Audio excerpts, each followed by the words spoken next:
Hello, everyone, and good afternoon. My name is Basil Touchon, and I will be serving as moderator for this forum for candidates for the State Representative District 76. The League of Women Voters of Lexington and Civic Lex are sponsors for this event. This forum will be available later by going to the League website www.lwvlexington.com. We have three candidates today for this election. They are Joshua Daniel Buckman, and Gay Donworth, and Jamie Palumbo. We're following the Nonpartisan League of Women Voters policies and procedures for this forum. In order to give the candidates a fair chance to be heard, we have randomly drawn via random.org for the order of opening remarks and questions, and then a second time for the order of closing remarks. Each candidate will have 60 seconds to introduce themselves and 60 seconds to respond to questions. Questions have been created by the sponsors and from the public. Finally, we will give each candidate 60 seconds for closing remarks, and we will use the second drawing for the order of closing comments. We will begin with opening comments, and the candidates will go in order of first drawing. First, we'll hear from you, Mr. Buckman. Well, thank you. And thank you to the League of Women Voters for hosting this forum. My name is Joshua Buckman, and I decided to run because I work as a medical social worker working with patients on dialysis. I deal with patients who struggle every day with affording prescriptions, affording things like transportation, and many patients who are victims of abuse and neglect, and so many other problems that many Kentuckians are facing. And I decided to run because I feel like the legislature is either A, not really working to address these problems very well, or B, many of the bills they have proposed or the laws they have enacted are very harmful. And I would like to take my perspective to Frankfurt and work with whoever I can to enact some policies that better benefit Kentuckians through policies like healthcare, education, and jobs or housing and other things. Thank you. We will now hear from Mr. Palumbo. Thank you, and thank you for having me. Thank you to the League of Women Voters and everybody participating. My name's Jamie Palumbo, and I'm very close with my family, which includes my mother, State Representative Ruth Ann Palumbo, who's the current state representative for the district, the longest serving woman in the history of the Kentucky General Assembly. I was born in Lexington, Kentucky, and grew up in the 76th district. I graduated from Bryan Station High School, which is the public high school in the 76th House District, and the University of Kentucky. I'm running because of legislation that is and isn't happening or targeting communities that I'm directly am a part of. The public education community, LGBTQ. I want to do more for domestic violence and civil rights in the Black community. Lots of issues going on that I would like to help others. Thank you. Last but not least, Ms. Donworth. Hi, I'm Gay Donworth. I want to thank you, first of all, for having us. I've been involved with the League of Women Voters and Civic Lex for many years through my work with the Lexington Public Library, and they're just two outstanding organizations. I am also a native Lexingtonian. I have served for the last 10 years as the Director of Development, Marketing, Communications for the library system. And my work there has really focused on building our entire community. The library is kind of a microcosm of overall Lexington. And I've gotten to work on issues including redlining and systemic racial epidemics. And then we have also worked on the new Marksbury family branch. In addition to my work there, I am also the mother of two girls, and I am running because I'm scared about what's happening for their futures and for my own as a woman. And I want to help our legislature be able to do more to help people. Thank you. For our first round of questions, we will follow the same order. And some of you touched on this a little bit, but if you had to pick What is the most critical issue facing your district, and how do you plan to address it? So we'll start with candidate number 2, which is Mr. Palumbo. My strong belief is that public education is the most important issue facing all citizens and everyone. It is the most important thing that we need to fund. Education is the key that our children hold to a better future. We need to be fully funding our public education systems. It is the General Assembly's responsibility to do that. I know it's not happening. And leaders that are talking about increasing the SEEK formula, that's only a small percentage. And then the local communities through property taxes and other means are the ones that are responsible for raising the rest of the money to fund these schools. Even what they're supposed to be funding now, I see in the school systems because I work in the school systems. I actually have a mailbox at one of the schools. This is not happening. In addition to resources that aren't being provided that should be now, there should be more that are given. Thank you. Ms. Donworth? I would agree. I think public education is completely the biggest issue that we are facing right now. I have 2 children. I have navigated the public school system. I'm terrified all the time. Education also is how we are going to move our state forward. I think we need to be investing more in early childhood education so that our children are coming to kindergarten ready to learn. Right now, it's below 50%. That is not good enough. So I am very, very strongly in favor of early childhood education and childcare opportunities to make sure that our kids are ready to learn when they get to public schools. Additionally, I believe we need to be focusing more on our tech and trade skills. Not every child needs to be going to a 4-year college. We need to look at other opportunities for people to succeed in the paths that they so choose. It is also about learning about each other and making sure that we're protecting our public servants. Thank you. In the teachers. Thank you. Last but not least, Mr. Buckman. Well, I would also agree that public education is the most important issue. Right now, our schools are not being fully funded. Currently, about a quarter of our teachers are currently either considering leaving the profession or are planning on leaving the profession.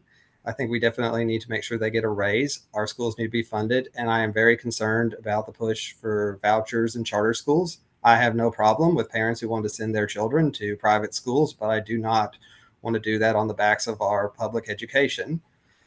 I also would like to see things like universal pre-K added to our to be an option for our children. I also I say this. This is why I'm so concerned is that as I get older, I want to make sure that our children are taught the skills so they can take care of me as I age. Thank you. We just wrapped up a legislative session, so the next 3 questions will focus on that. Which newly passed law from the last legislative session resonates with you the most, and why? Ms. Donworth, you can start.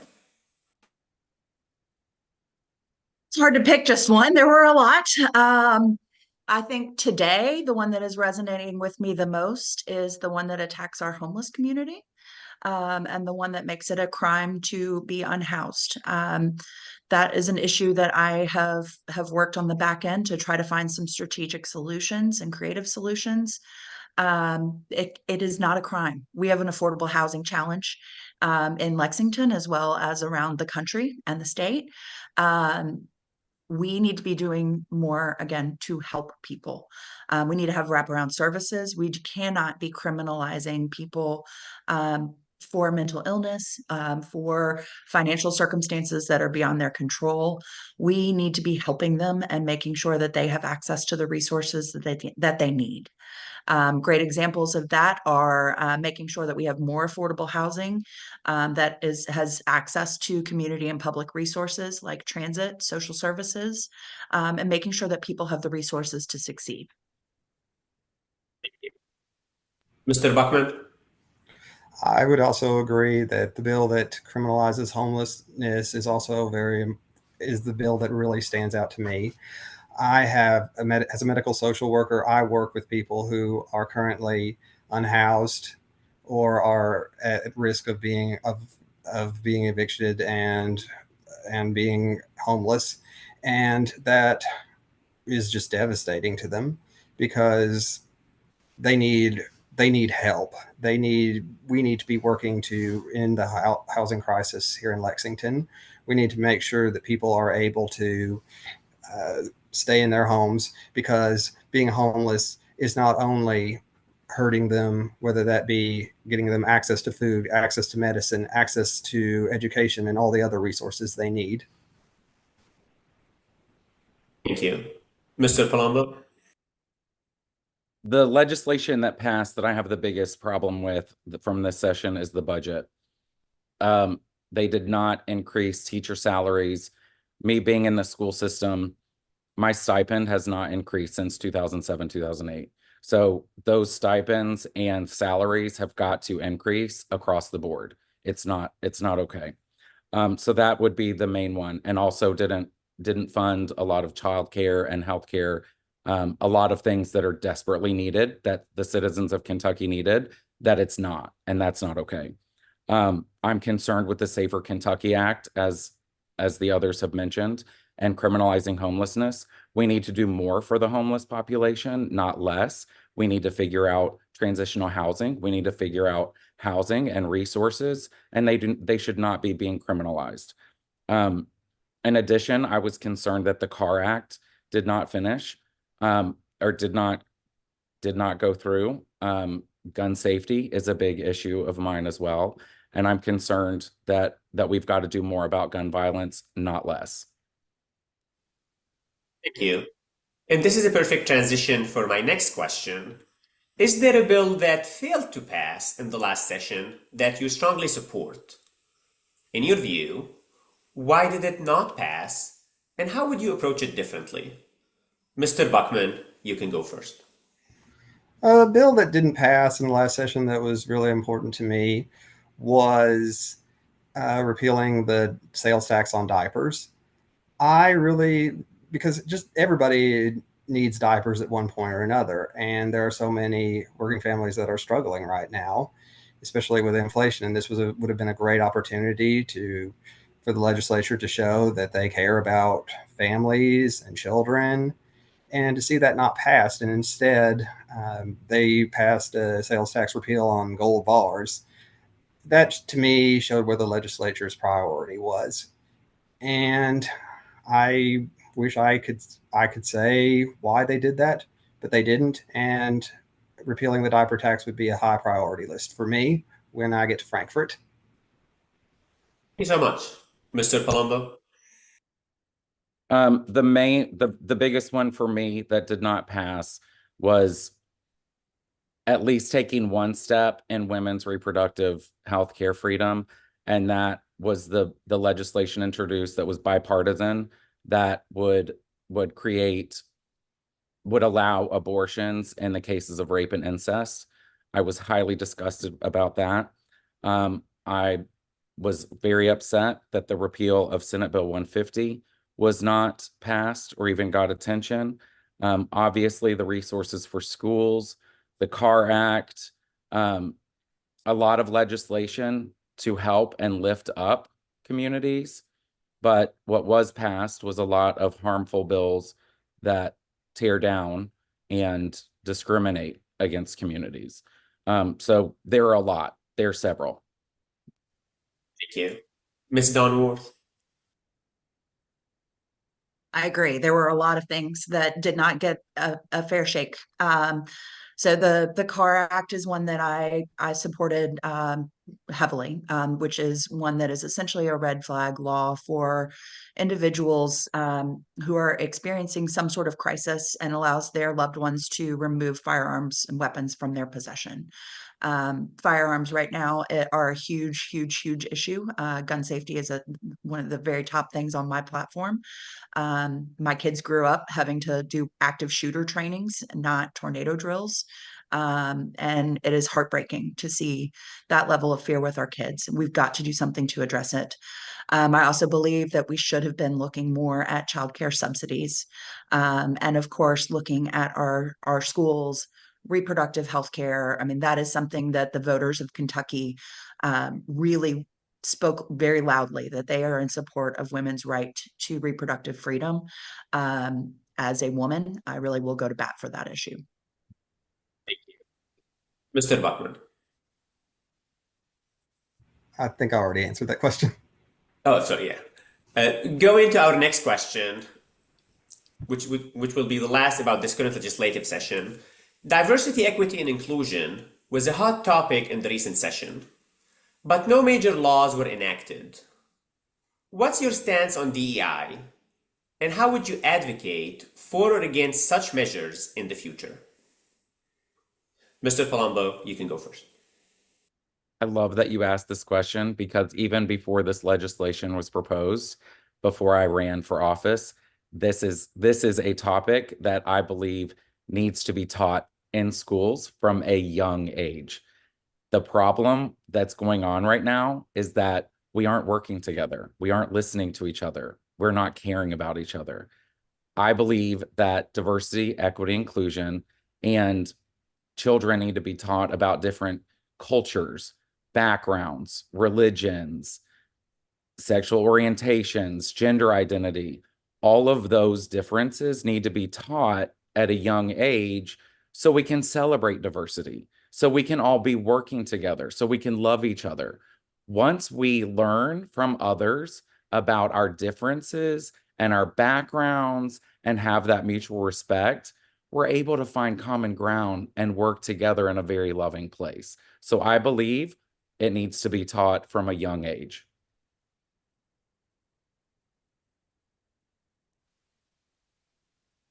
Thank you. Ms. Donworth? I also would agree there. I think DEI is something that is a core value, and we need to be making sure that people of all walks of life are respected and felt heard and seen and appreciated. Last year, I got to work on a really amazing project called Undesign the Red Line that really looked at the history of systemic racism in our society. It was really, really powerful. And I think we've got to do everything in our power to do more to undo the harms that have been done by previous generations and are continued to be suffered and felt today. I think there was a lot of really hurtful legislation over the last 2 years, really, targeting our people of color and LGBTQ plus. We've got to be looking at ways that we can uplift other people. That's one of the reasons why I love public spaces so much, is that is where people do come together and are exposed to other cultures and ideas. Thank you. Mr. Buckman? Well, we use diversity, equity, and inclusion in my job as a healthcare worker. And it is very important because I see so many racial or sexual orientation disparities in our healthcare system every day. And we're just trying to improve the system and remove those gaps that have historically happened because, again, of racism, sexism, or homophobia. And and we need to also extend these things to other fields, whether it be education, whether that be housing, whether that be in employment situations. To get rid of that would be a devastating step backwards as we work to be a more inclusive society. Thank you. For the next few questions, we will continue to delve deeper into some of the issues that you all have raised and that the public have asked about. Our next question is, access to affordable healthcare continues to be a concern for many. What steps would you take to improve healthcare accessibility and affordability in our communities? Ms. Donworth, you can go first.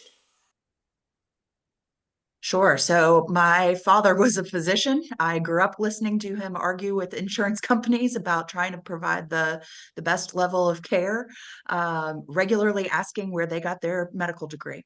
Our system is incredibly broken. We need to be doing more on prevention, making sure that we have adequate primary care providers in the state, everywhere and at all levels to work on prevention. We need to be making sure that people have ample sick time.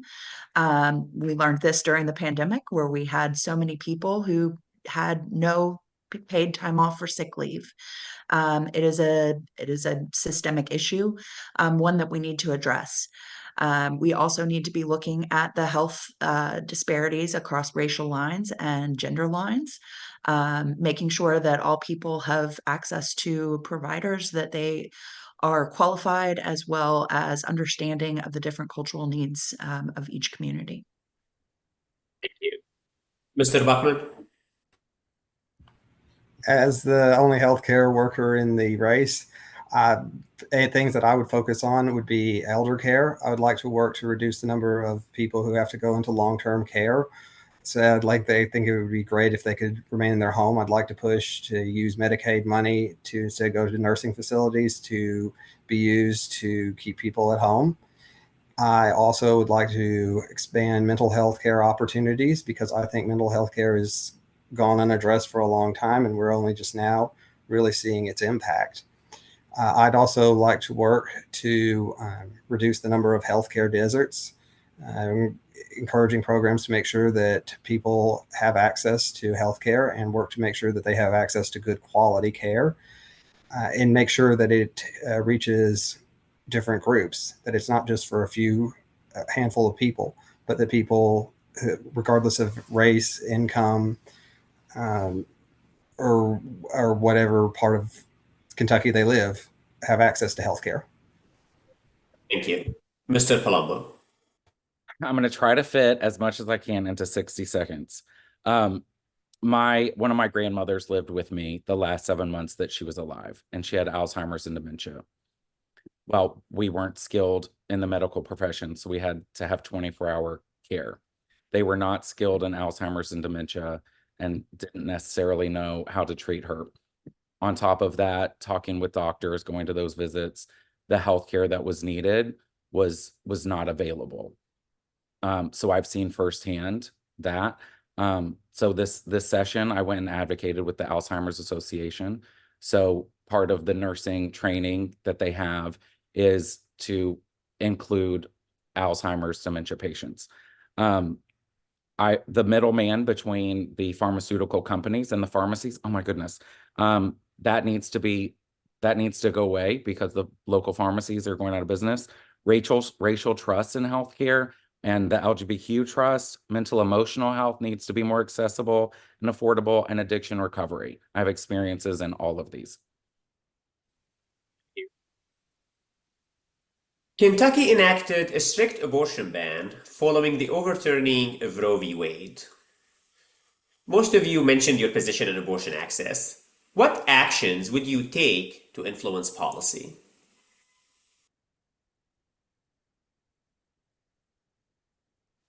Mr. Buckman, you can go first. Yes, I am very disappointed that we have not repealed or added exemptions to rape and incest for abortion. I think what we need to do in order to restore reproductive freedom is to keep telling our stories. There are so many people who have had ectopic pregnancies.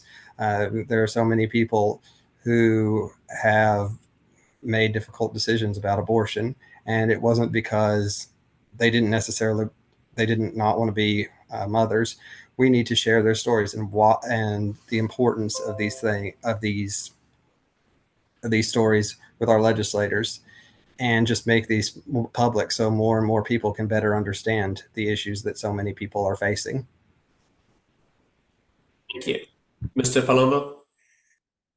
I would start with the very small steps of exceptions to rape and incest. But bottom line, healthcare needs to stay between a doctor and their patient.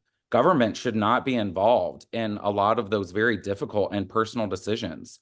On top, furthermore, not just with abortion, but body autonomy in general. My whole stance is that government stay out of everyone's personal business. Doctors do not know how to treat even patients that are going through having medical issues. And the government was even trying to introduce legislation that would force a woman to carry the baby to term, even though it was non-viable. That is unacceptable. It's disgusting. And I will do everything in my power to stand up for women's reproductive freedom and body autonomy. Thank you. Ms. Donworth? I think there is no woman, no female who ever grows up thinking that she will ever be in that situation where she needs to consider an abortion. It is a terrifying, terrifying experience to find out that you are pregnant, even when the child is wanted.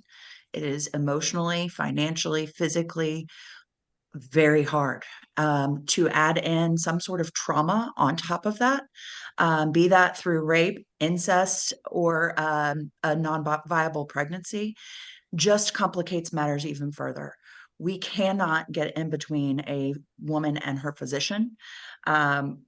I even have my own OBGYN was telling me that she can't properly treat a miscarriage right now because of the recent restrictions that were passed on our providers.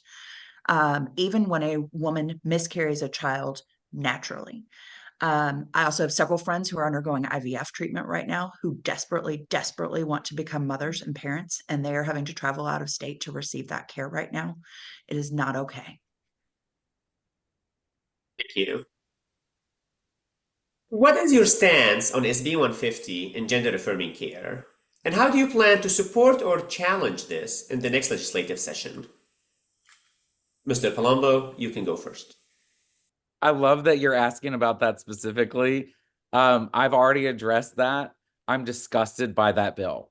And it also includes it being in the school system and how we're supposed to be able to talk to or not talk to our students about if they're having gender issues. So it's more than just the trans healthcare. The trans healthcare, again, I stand firmly with body autonomy, and government should not be getting in the way of trans rights, parents rights, and sorry, I'm really worked up about this. Parents' decisions and about their trans children and what they're going through, which the LGBT community already goes through a lot, having to deal with coming out and all of those issues. So we need to fully repeal Senate Bill 150, but for the trans community and for every kid that's going through all of these gender issues and not being able to have the proper teachers, coaches, staff supporting them. Thank you. Ms. Donworth? I agree that it needs to be repealed all the way around. I have a daughter who's about to walk in right now who is going through puberty right now, and it is a scary time for children, even with an involved loving family support. It is that much harder when children cannot talk with their families. They cannot talk with a teacher. They cannot even access a book out of their school library. That is unacceptable. This, again, needs to be a consideration between the individual and their healthcare providers, and the government needs to stay out of it. Thank you. Mr. Buckman? Yes, it's somebody who was actually in Frankfurt when that SB 150 passed, protesting it. I think it is a disgusting bill, and I was horrified how the legislature had no problem demonizing children. That stays with me. It really has bothered me. I absolutely think the legislature needs to stay out of people's business. Then that we should just let children have access to evidence-based care that is scientifically proven. We don't want the legislature telling doctors how to do their how to directly influence their care. So we don't want this we don't want them to determine. And I'm sorry, I'm still angry about it just thinking about it. But we don't want the legislature, um, again, making these kind of medical decisions for children. Thank you. Considering the impact of climate change on our state, what environmental policies would you champion to ensure sustainability and protect our natural resources? Ms. Donworth, you can go first. Sure. I believe that we need to be transitioning into a renewable energy economy. Kentucky has fought the so-called war on coal for decades. Ultimately, coal is a finite resource. We have got to be transitioning, and we're in a great position to be able to do that with the incredible universities that we have here. We need to be investing in how do we move our energy economy towards a renewable, clean energy. We also need to be making sure that people continue to have access to natural spaces by protecting our state parks, our local parks, making sure that people have access to green spaces. There is also an element in urban spaces, making sure that we can address urban heat maps and health disparities that are associated with that in our lower socioeconomic areas, restoring our tree canopy, and making sure that we are constantly looking at new data and research that is coming out addressing our environment, excuse me. Mr. Buckman?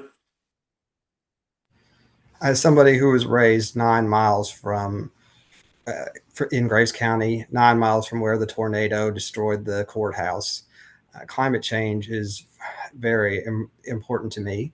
I know so many people who were negatively impacted by that tornado, and I can tell you that having tornadoes in the winter is not something that we ever had before. So in order to address it, I think what we need to do is work to promote new green jobs, bring them here to Kentucky, because they can provide, not only are they good for the planet, they can provide a very good livable wage for our population. It can help replace the coal jobs that have been lost. And also we can work to increase green spaces, build more parks, and create a cleaner and more sustainable Kentucky. Thank you. Mr. Palumbo? Thank you so much for this question. I was actually endorsed by the Kentucky Sierra Club because of the responses about environment issues. The environment is crucial. We all live here. And what's happening is it's getting worse. And with the tornado outbreaks, the flooding, everything that's going on that's directly impacting Kentuckians, it is going to continue to get worse. I am terrified for our children. We need to transition to renewable energy, clean energy. We need cleaner waterways.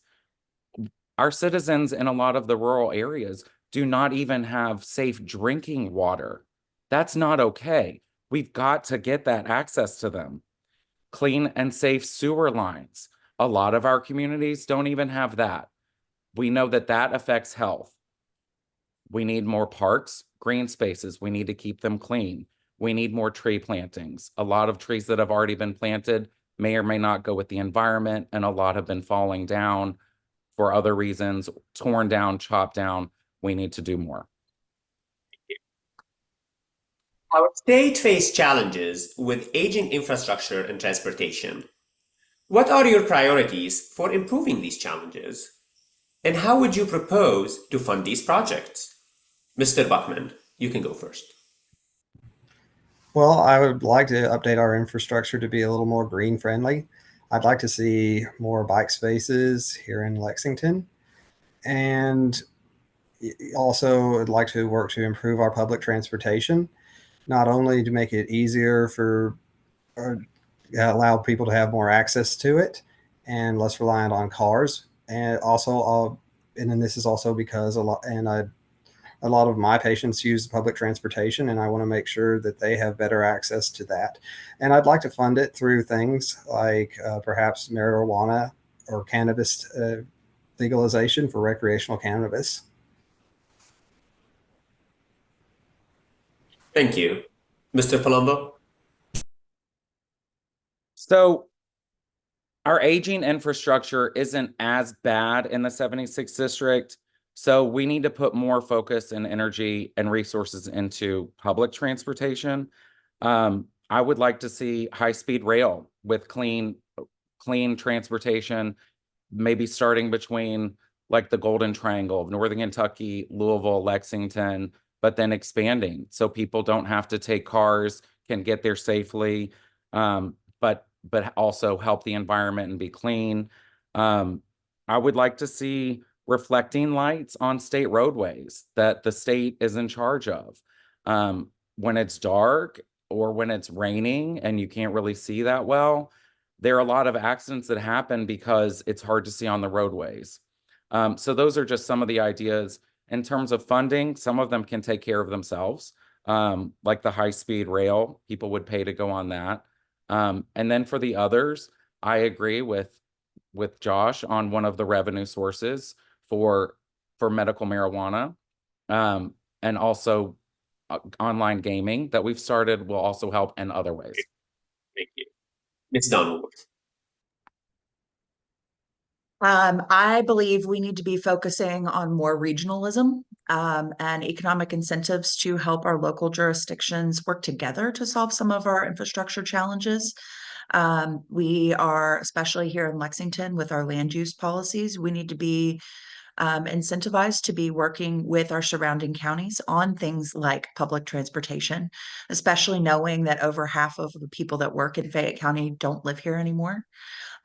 We need to make sure that people have safe ways to get to work. And we need to make sure that we have all of the broadband connectivity for those who are working remotely, who need to learn remotely. All of these different pieces that come with non-traditional infrastructure. We need to be looking beyond roads and bridges. While important, there are a lot of other infrastructural pieces that we are missing. And I believe we have the money in our general fund to pay for it. Thank you so much. We will now move to closing remarks, and we will follow the orders of the second random drawing through random.org. You will also each have 60 seconds, and we will go in this order. Ms. Donworth, Mr. Buckman, then Mr. Palumbo. Ms. Donworth, you can go first. All right. I am a lifelong Lexingtonian. This is my first love. I want what is best for our community and all of the people who live here. I will go to bat for women. Obviously, I'm the only woman in this race. I'm also the only parent. And those of us who are mothers, you know that nobody fights like Mama Bear. And I want what is right and best for my children, as well as for all children in the 76th district and throughout Kentucky. I also believe in smart public policy. I am not one who comes in thinking I know all of the answers to every problem, but I know who to ask and I know how to listen and to analyze to make the best decisions for our community. I would bring a very much a community-focused approach to Frankfurt, listening to our citizens as well as our advocates from throughout Kentucky and making sure that people feel supported and that we can create a space where all Kentuckians can thrive. Thank you. Mr. Buckman? Well, I just want to say that I am the candidate. As a candidate, I want to, or as a state representative, I will approach this job the same way I do my current job. I will be a person who listens and works with different people to solve their problems. I want to address the needs and the concerns of the 76th district. I will always work with I'm willing to work with any legislator who is committed to making a better 76th district and a better Kentucky for us. I want to take the hard work that my father, who was a factory worker of 38 years, and my mother, who is a former public education teacher and a current small business owner. I want to take the values that they have taught me and take those to Frankfurt and use them to represent the people of the 76th district. Thank you. Mr. Palumbo? As the only candidate in this race that grew up in the district and graduated from the public high school in the district, My family, both sets of my grandparents lived around the corner. Me going to Bryan Station, having so many friends and their families that still live in the district, it is family to me. And I will do everything everything I can to take care of that family. After this session, there's going to be zero LGBTQ representation in the whole House out of 100. I am LGBTQ. We need that representation. In addition, I'm going to work on healthcare, affordability, access, mental health, help and access, addiction recovery, domestic abuse, all of these things that I've personally experienced, criminal justice reform, not sending marijuana users to fill the prisons. If addicts truly have issues, we need to focus on addiction recovery. I will be helping fight for women's reproductive freedom, trans body autonomy in general. I will lift up and support all the communities instead of tearing them down with hate and discrimination. Thank you. Thank you all. I so appreciate the engagement. Would like to thank all the candidates for participating today. If you're interested in league membership, please check our website at lwvlexington.com. And also for all our viewers, please be sure to make a plan to vote and look for additional information from the candidates on vote411.org. Early voting will be available to any registered voter on Thursday, Friday, and Saturday immediately before primary election day at the Lexington Public Library locations on May 16, 17, and 18. Election day will be Tuesday, May 21st. The polls will be open from 6 a.m. to 6 p.m. Please remember to bring your driver's license or any other qualifying ID. Thank you all for joining us and hope you have a wonderful day. Thank you.